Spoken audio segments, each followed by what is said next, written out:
Super Mario Bros. 2, a game considered the black sheep of the Mario series. It was never considered a bad game, but it's always had a weird place in Mario's history. The very first time I recall playing this game was at a small video game store, but because I was so young, I had no recollection of how the game played. I may have rented this game, but the weirder thing was that I never owned this game, with me being a Super Mario fan as a kid. You know, I realize what I just said, and I can guarantee you that was unintentional.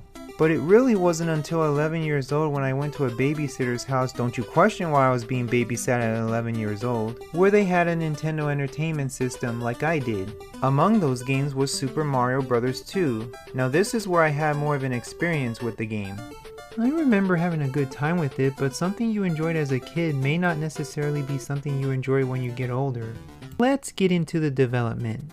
So in 1986, Nintendo released a different game called Super Mario Bros. 2, released exclusively in Japan for the Famicom Disk System. When Nintendo of Japan tried to localize the game for Western territories, Nintendo of America considered the game too difficult for those audiences. And due to Mario's ever-growing popularity, the American branch didn't want to risk tarnishing the brand. Reminder that this was coming 3 years later after the video game crash of 1983, and the North American side of the game console industry had just recovered due to Nintendo's Western branding of the Nintendo Entertainment System. Around this time, a young developer named Kensuke Tanabe was working on a Mario prototype. The game was conceptualized with vertical levels, with a two-player option where you can lift each other up and use each other as objects. Miyamoto was a bit unsure of the project and decided to add more horizontal levels to make it feel a bit more Mario. The project was put on hold until one day Fuji TV approached Nintendo of Japan to create a game featuring the mascots of Yume Koji. So the concept changes from a Mario game into a game called Doki Doki Panic. Playable characters consisting of a boy, his girlfriend, and his mom and dad. As for Nintendo of America, who turned down Mario 2, they requested for a new sequel, and Nintendo of Japan decided to reskin Doki Doki Panic into Super Mario Bros. 2.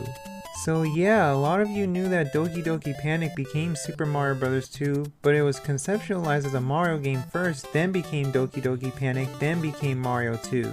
So it really all came back in full circles if you think about it.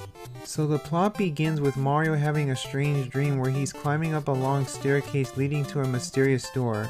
The door leads to a strange universe called Subcon. Suddenly, Mario hears of a strange voice in his head crying for help to defeat an evil tyrant named Wart, who happens to hate vegetables. The next day, when going out to a picnic, Mario tells his story to Luigi, Princess Toadstool, and Toad, who coincidentally all had the same exact dream. Soon, the group stumbled upon a small cave. Inside was a long staircase that led up to a door.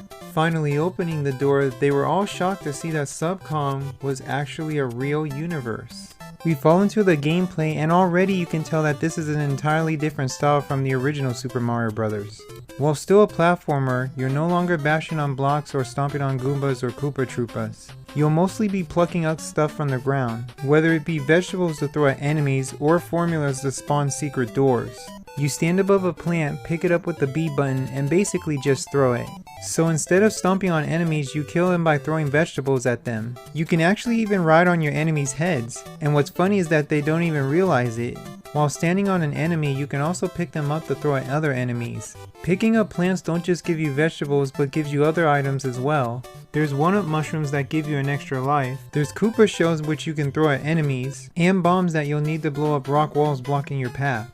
As mentioned earlier, if you find a potion and drop it to the ground, it will give you access to a secret room called the Subspace where you can pick up coins and a special mushroom that could give you more life throughout the rest of the stage. So that's where the Subspace Emissary got its name from. Interesting. So unlike Mario 1, you have a health meter, but if you're down to your last life, you shrink in size like in Mario 1. To expand or restore your health, you can pick up mushrooms from Subspace or by collecting random hearts that flow from the bottom at times. Another item you can find from the ground is the POW block, which nukes all enemies on screen. Well, most of the time. Speaking of enemies, Mario has a new cast of rogues this time around. There's Shy Guys, which are your main and most easiest enemy of the game. Pokey, the cacti enemy that you don't want to touch. There's Anyway, Bob-ombs. These three in particular would be used in later Mario games. Then you have Albatrosses, Autobombs, Bezos, Cobrats, and more. Some of these enemies you can actually ride on, which is actually pretty relieving. Most of them are as difficult as the ones in Super Mario Bros. I find the Cobrats and the Sniffits the most annoying enemies in the game. Both of them shoot at you unpredictably, so it's hard to determine when it's safe to dodge their attacks. The bosses in this game are definitely more unique and varied than the original Super Mario Bros. Most notably the mini-boss Birdo. Birdo comes in different variations. The pink one just shoots out eggs which you can stand on, pick up, and throw them right back at her. No Kirby pun intended there. The red one alternates between shooting out eggs and fireballs, which fire mean bad. And finally the green and gray variants, which only shoot out fireball. In these instances you'll have to throw mushroom blocks to defeat them. Now for the head honchos, you have Mouser, who attacks by throwing bombs. The trick is to throw his bombs right back on the platform he's standing on and wait for them to explode within Mouser's vicinity. There's the three-headed snake Triclod, who shoots out an annoying barrage of fireballs at you. Throwing mushroom blocks will take him out. In one of his boss fights, there's a trick where you can stack mushroom blocks on top of each other to use as a shield. A very good strategy if you have trouble with this guy. There's Fry Guy, who also shoots out fireballs at you, but the hard part is once you defeat him, he bursts into small Fry Guys. And while they take only one hit, they're pretty fast to avoid and attack. I'd say he's probably my least favorite boss in the game. There's Claw Grip, who throws rocks that can be picked up and tossed back at him, and I personally found him more trickier than Mouser, cause you can't pick up his rocks right away or else you'll take damage. You have to wait a little bit. And finally the head honcho himself, Wart. To defeat him, you have to grab a vegetable from his machine, wait for him to open his mouth before he can shoot out bubbles, and throw the vegetable into his mouth. Now Wart is definitely more harder than Bowser ever could be, but he's just as stupid as he is. You despise vegetables, yet you have a vegetable machine right in front of you where your enemy can pick up a vegetable and throw him right back at you. You are the breathing definition of dipshit. Now in this game you have 4 playable characters to choose from: Mario, Luigi, Toad, and Peach. Mario is the most balanced of the 4, Luigi has the highest jumps but can be the most slippery, Peach can float through the air for brief periods of time allowing her to bypass a few obstacles but is the weakest in picking up plants. And Toad is both the fastest and strongest at picking up objects but has the slowest jumps. I pick Mario because it's better to be safe than sorry. You can switch between each character after you beat a level. There are a few items in this game.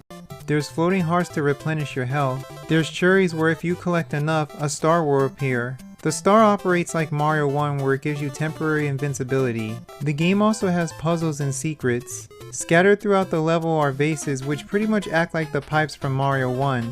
You'll also be going through different doors to progress through the stage. Some doors will be locked and you'll have to find a key to open them. In certain areas that hold the key, you'll encounter Phantos, a dormant enemy that comes to life and goes after you once you pick up the key. If you drop the key, it'll stop chasing you, for some reason not taking the key back to where it belongs, maybe because he doesn't have hands. But if you pick the key back up, he'll continue pursuing you until you open the locked door. After you complete a stage, you're treated to a bonus minigame. Collecting coins from the subspace will give you more chances to earn extra lives. I usually speed through these and sometimes I end up scoring the extra life. The music in this game is a very happy fun time. While it's not as memorable as the original Super Mario Bros., it's definitely a lot more energetic in my opinion. I bounce back between the intro theme and the main level theme as my favorite pieces of the game.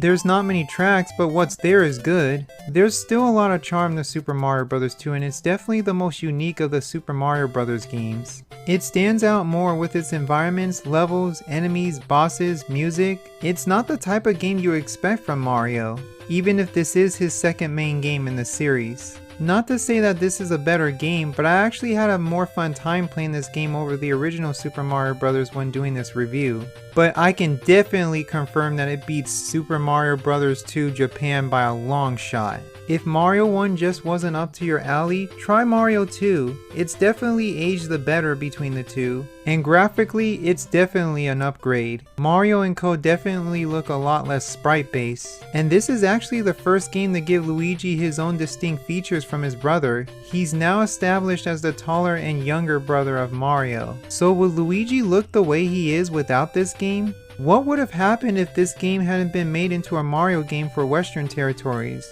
Would we have gotten Shy Guys, Pokies, and Bomb-Oms in future games? Would we have gotten Bombette and Admiral Bombery from the Paper Mario series? Would we have Yoshi and Birdo shippings? It's safe to say that Super Mario Bros. 2 USA has cemented its place in Mario history.